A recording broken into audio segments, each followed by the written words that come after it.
Hello guys, 2024-2025 text paper প্রকাশিত হয়েছে। তো আমি প্রথম সেট মানে 9 পেজ আমি সলভ করব। তো শুরু করা যাক। তো আমি পেজ নাম্বার 9 চলে এসেছি। তো প্রথম হলো তোমার গল্পটা দিব্যি হয়েছে। এটার অ্যান্সার হলো অপশন খ, ছোট মেসো।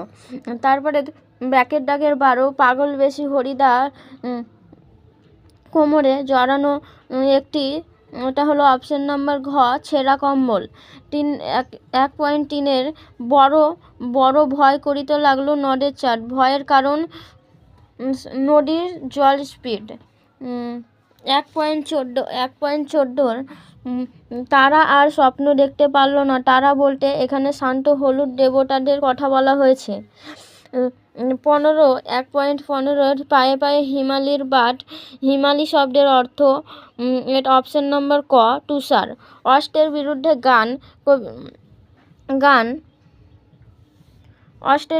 গান কবিতাটির কাব্যগ্রন্থের অন্তর্গত। পাটার পোশাক। 1.17 19 শতকের 32,000 অক্ষর লেখা জন্য দেওয়া হতো 12 আনা, মানে এটা সঠিক অ্যান্সার হয়ে গেল অপশন গ, 12 আনা। 1.18 ফাউন্টেন এর বাংলার নাম ঝর্ণা কলম নামটি সম্ভবত দিয়েছিল এটা হচ্ছে অপশন নাম্বার ক, রবীন্দ্রনাথ ঠাকুর। 1.19 হিমালয় যেন পৃথিবীর মানদণ্ড। এটি কার উক্তি? এটি অপশন হয়ে গেল গ, কালিদাস। 1.10 ক্রিয়াপদের সঙ্গে সম্পর্কহীন পদকে বলে? এটা হচ্ছে এটা হচ্ছে অপশন খ, অকারক। তারপরে 1.11 রাজা গেলেন শিকারে। চিহ্নিত পদটি হলো অপশন নম্বর ঘ, নিমিত্তকারক। 1.12 রাজার যুদ্ধ হয়। এই বাক্যটির কর্তৃ হলো অপশন নম্বর গ, ব্যাটিহার কর্তা।